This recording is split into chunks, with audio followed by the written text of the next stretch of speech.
Bueno, haig de dir que havíem d'estar aquí recollint el premi 4, que m'han deixat aquí tirada, perquè és un premi que no és el meu premi, és un premi de tot l'equip de pediatria i llavors posaré a presentar-ho, però que sapigueu el primer de tot que no havia d'estar jo sola aquí. Llavors, el projecte es diu Metodologia i desenvolupament d'un pla estratègic sota el paradigma de la conciliació, però abans de presentar-lo, de començar, volia donar les gràcies al Consell de Col·legis de Metge de Catalunya per aquest reconeixement a l'equip de pediatria i al projecte que estem realitzant. Una gran part de l'equip la tenim aquí present amb nosaltres, que clar, com bons pediatres, bons pares i bones mares hem vingut acompanyats i molt ben acompanyats. I altra part estem aquí, som part del servei de pediatria.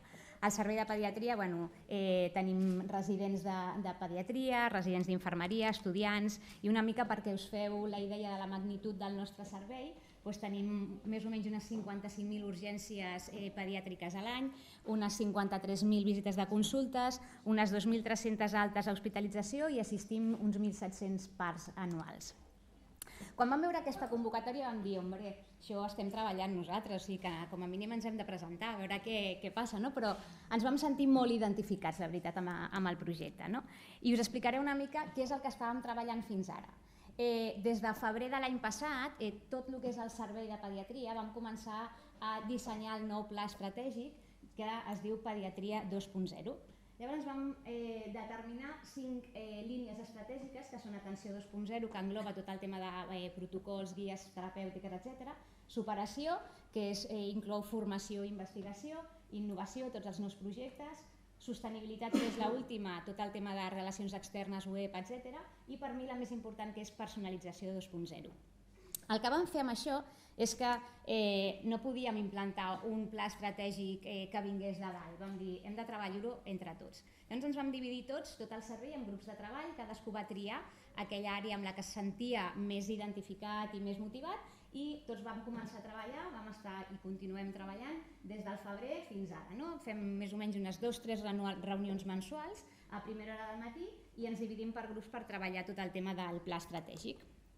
Com jo us deia, per mi el més important és aquesta línia, la línia de personalització 2.0, i el que tracta és de millorar les relacions personals entre l'equip, l'ambient laboral i sobretot la conciliació. Moltes vegades hem escoltat i diem la importància que té la humanització dels nostres pacients, dels nostres nens, en el nostre cas, dels nostres usuaris, però a vegades pensem poc en la humanització dels nostres professionals i per nosaltres això era molt important. Una mica el cronograma del projecte va ser el que us explicava, era la fase inicial, després vam implementar totes aquelles accions que s'havien establert dintre del pla estratègic, entre les quals hi havia entrevistes personals, això era molt important, aquesta comunicació fluida entre els comandaments intermitjos i els nostres professionals per saber quin moment vital tenien, quines eren les seves necessitats i intentar amb tot això adaptar horaris, posar en marxa projectes nous com per exemple l'Hospital Digital per afavorir el teletreball d'aquelles persones que es podien beneficiar. Hem arribat a fer moltes coses, entre elles, i la tenim aquí, per un moment molt complicat de guàrdies a neonats, vam habilitar una habitació a l'hospital perquè pogués venir la nostra pediatra que s'acaba d'incorporar de la baixa maternal amb el seu marit i el seu bebè a fer les guàrdies allà i els teníem allà perquè pogués conciliar, pogués lactar, etc. Al final vam fer un qüestionari d'avaluació, que és la fase final, i aquest és molt curtet, no em vull enrotllar gaire, però els resultats vam obtenir 45 respostes i això és per mi una de les coses més importants. L'NPS valora la lleialtat dels usuaris i en aquest cas la pregunta era molt definida i els preguntàvem als nostres professionals si ells recomanarien el servei de pediatria a amics, companys, familiars, pediatres, tenint en compte exclusivament el tema de la conciliació familiar. I vam veure que més de la meitat del nostre servei van puntuar entre un 9 i un 10 en aquest sentit el tema de la conciliació. Com a tret original del nostre projecte, destaquem que el nostre pla estratègic reposa sobre el paradigma de la conciliació. La conciliació és una premissa compartida. És un projecte de tots, totes les idees són escoltades i es fomenta moltíssim la participació i la pandèmia i la crisi actual dels professionals són una oportunitat. Ens fan pensar sense preconceptes.